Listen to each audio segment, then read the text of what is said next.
Ang page sila mostly mga pictures, mostly yun, may poster sila, ganon. So, alam nyo, para makalaban tayo ngayon, dapat yung content na inilalagay ng marketing department mo, iba. Okay? Kaya dapat meron kang content creator.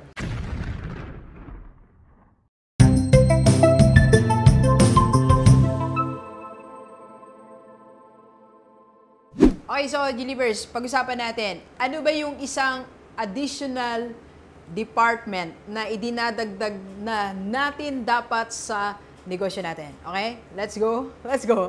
Alright, so, di ba yung mga nakagis na nating business, mga departments, meron tayong marketing, sales, yan. So, meron tayong operations, accounting, R&D, ay mga iba't ibang department na normally meron tayo. So, yung mga big corporation naman, mga big companies, meron silang tinatawag na strategies. Kaya may CSO, CFO, yan. So, may mga iba't ibang department. So, yung mga basic na dapat meron tayo. Okay?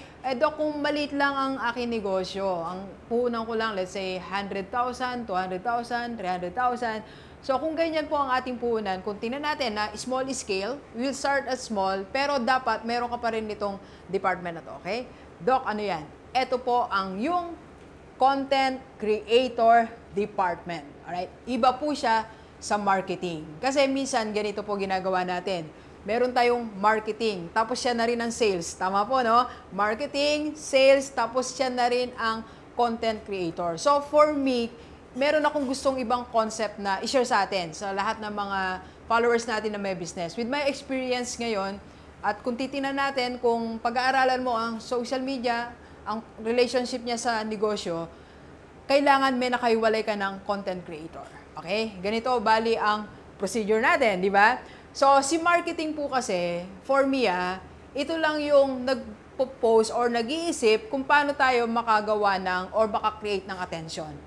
Marketing is not selling, okay? Marketing is getting attention. Okay? So, kaya yung pong iba, hiwalay talaga yung marketing sa sales, okay? Pero kung maliit nag-start ka, marketing and sales, pwede na, di ba? Pero for me, ito yung dapat mong lagyan ng tao. Marketing, okay? Now, second, ito yung problema. Pag wala kang content creator, okay? Marketing lang, so nahihirapan tayong maglabas ng iba't ibang klase ng content. Alam nyo, meron po mga nagpapaquote sa akin. Una kong tinitingnan yung page.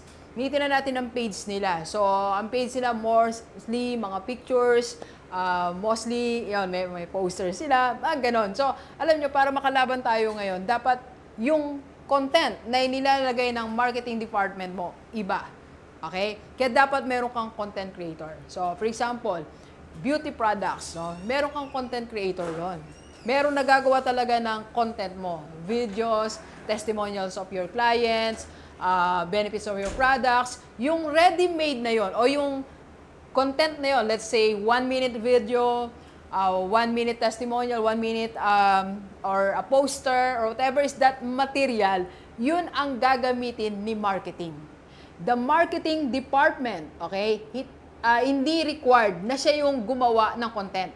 Siya lang ang gagamit ng content kung paano niya gamitin sa social media. Alright? So, yun po sa akin, no? Napatunayan ko po kasi yan ngayon, no? Sa ating experience natin ngayon, sa ating mga business. So, sa IMG, no? IMG Rockstar Community. Nakita nyo naman na lagi tayo sa Rockstar IMG. Lahat ng gusto mag-join. Pag nag-join ka on the spot registration po, meron kang free online coaching kay Doc. So, ang online coaching ko medyo may price ng konti, pero affordable naman, no? So, pag nag-join ka on the spot, kasi ako mag-explain, free na po yan, okay? So, yan yung experience natin.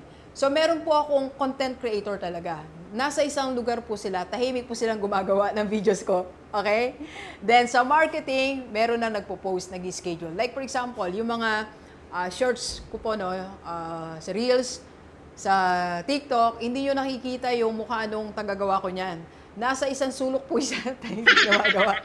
Tapos, kinukuha po yan, okay, sa aking taga-post sa social media, siya nagpo-post, okay?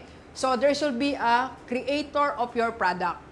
Para makalaban tayo sa labanan ng social media. Ulitin ko, di ba? Ang negosyo ngayon, ang labanan natin, isa sa mga platforms kung saan tayo naglalaban-laban, social media. Kaya kailangan makalaban ka doon. Meron ka dapat content creator, then marketing, then sales. Yun po ang pagkakasunod-sunod. Okay? Content, market, and sales. Close the deal. Alright? Okay, so sana nakatulong ang ating vlogs. By the way, sa lahat ng gustong magpa-coach kay Doc, we are doing business and life coaching. PM lang sa personal FB ni Doc. And of course, if you want to join my team, IMG Rockstar. Let's go, let's go! Thank you po. Thank you for watching. We are inviting you to attend our free webinar on how to invest sa mutual fund and Kaiser. PM me sa personal FB ko po.